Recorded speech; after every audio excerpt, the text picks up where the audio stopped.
Seja bem-vindo ao canal que ajuda você a se manter atualizado e a tomar a decisão mais assertiva no manejo de culturas anuais na sua lavoura. O meu nome é Paulo Adami, sou doutor em agronomia e o vídeo de hoje nós vamos falar sobre efeito de posicionamento tardio de glifosato em milho.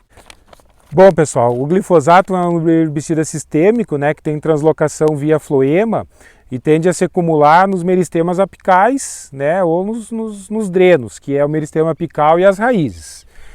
Por ele ser um herbicida pouco metabolizável, não metabolizável pela planta, ele tende a se acumular na forma ativa nesses meristemas apicais.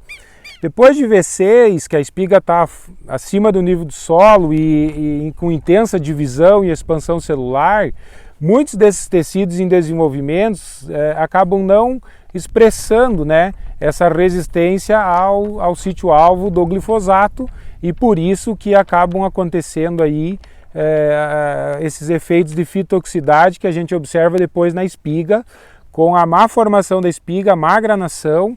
Vou colocar uma foto aqui para vocês verem, Vocês percebem que existem vários desses grãos aí que estão com má formação. Bom, mas a pergunta é, por que que apenas uma parte desses grãos não foram efetivamente formados, Bom, o fato é que o milho ele é homozigótico, a essa característica de resistência ao glifosato. Por que isso? Porque uma das linhagens, geralmente a mãe, é resistente ao glifosato e a outra linhagem, a linhagem pai, ela é suscetível, Claro que o alelo de resistência ele é dominante, então todo F1 tem resistência ao glifosato. Salvo alguma coisa de segregação que pode acontecer, e de ter lá 1 ou 2% de plantas que não são resistentes ao glifosato, que são aquelas plantas que morrem na linha, e a gente observa então que não tem a tolerância. Bom, então todas as F1 são heterozigotos, a gente pode dizer a característica de resistência a glifosato. Quando essa planta aqui entrar em fase de polinização e a gente ter lá o F2, a formação do grão, a gente pode assumir que 25% desses grãos são homozigotos resistentes, 50% são heterozigotos resistentes e 25% são homozigotos suscetíveis.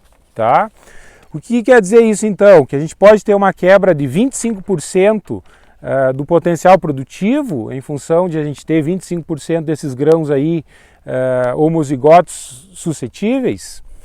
Bom, na verdade o que acontece é que o grão ao lado ele consegue compensar em termos de crescimento e rendimento final. Então, estudos que fizeram aplicação tardia de glifosato em milho, em V8, V10, acabam relatando perdas de potencial produtivo de 10%. Bom, é bem menos que os 25%, mas pensem comigo, 10% numa expectativa de produtividade nossa aqui acima de 200 sacas por hectare, representa 20 sacas de milho por hectare, ou hoje praticamente R$2.000. Então, pessoal, é por isso que eu estou fazendo esse vídeo, para chamar atenção, para que vocês evitem fazer esse posicionamento de glifosato.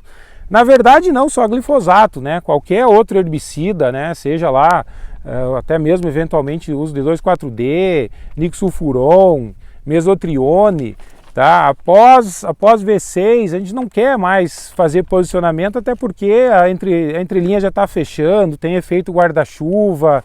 Isso é uma coisa excepcional, que tem acontecido esse ano, Outro dia estava em Cruz Alta, no Rio Grande do Sul, até um colega me pediu, acabou que sementeira de Papuã voltou a se manifestar e ele ia entrar, o milho estava em V7, ele ia entrar com fungicida e já queria posicionar glifosato junto, E aí ele se reportou a mim e eu acabei falando, olha, é melhor evitar esse posicionamento tardio, porque o potencial